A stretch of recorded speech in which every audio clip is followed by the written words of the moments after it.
The Martian was one of, if not my favorite movie of 2015. So you'd think I would jump at the opportunity to see another Andy Wee, Drew Goddard written space movie about an astronaut stuck in space. Yeah, I just could not muster up any excitement for the Phil Lord, Chris Miller director Project Hail Mary. Do I just like Matt Damon more than I like Ryan Gosling? No, that's definitely not it. I just feel like we've seen this movie before. Yeah, this time our astronaut Rylan Grace is stuck in space with an alien named Rocky instead of stuck all alone, but at the end of the day, it's still a space movie written by the same author who wrote The Martian and scripted by the same dude as well. It just made the whole movie feel like a cynical attempt to recreate a hit from over 10 years ago. I'm not here to tell you I was completely off base with all the similarities this shares with The Martian, but I'm here to tell you who cares.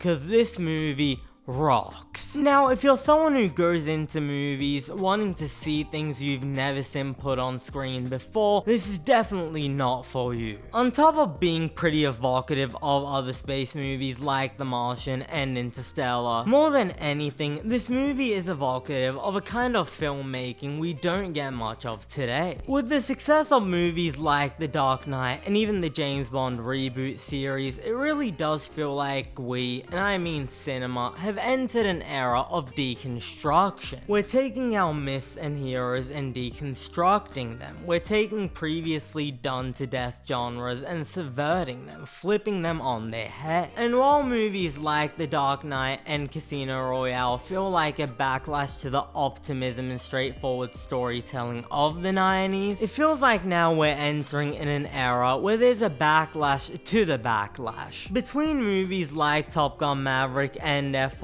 it really feels like we're going back to the roots. These movies that just tell these very effective, old-fashioned, somewhat straightforward stories, and do it really well. In that sense, Project Hail Mary fits right alongside those movies. This is not a movie that sets to subvert the science fiction genre or flip archetypes on their head. What it's here to do is deliver this old-fashioned story about this human and this alien who work together, form this beautiful friendship, and remind you why at the end of the day, a simple, old-fashioned, somewhat cliche story done well can be a really beautiful thing to behold. Earlier on, I said I went into this movie expecting a cynical reattempt at recreating the success of The Martian. Having watched this movie now, cynical is one of the last things you could call it. Because quite honestly, as far as blockbusters go, this one is just dripping with heart. On the surface, it's this big-scale, visually arresting space epic, and while it absolutely does deliver that, the thing that truly makes this movie so impressive is that it manages to do all of that while delivering one of the most poignant, emotionally touching relationships you'll see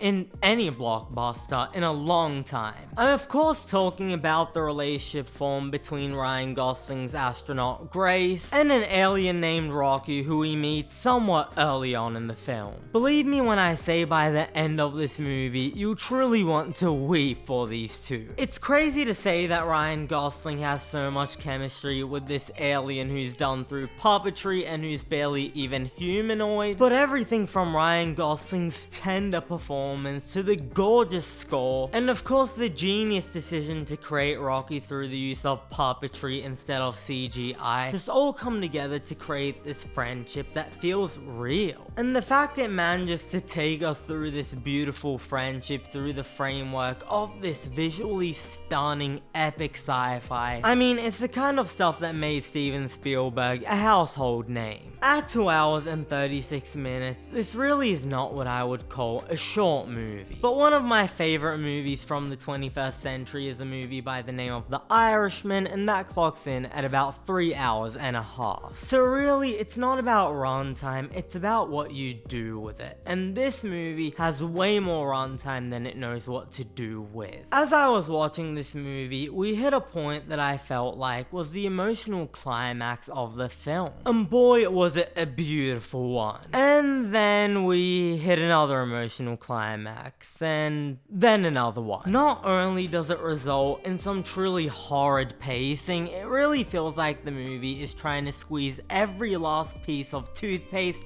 out of the toothpaste bottle. One of the most frustrating things a movie can do for me is when it ends, and then it ends again, and then it ends again, and this movie does it multiple times. It's detrimental enough to the point where I genuinely think it takes away from the emotional impact of the entire story. And while this is still an emotionally poignant, cinematically impactful thing to see on the big screen, it's enough to take my rating down from a 9 to an 8 out of 10. Thanks for watching. If you enjoyed this video, be sure to hit the like button and subscribe to the channel for weekly TV and movie reviews.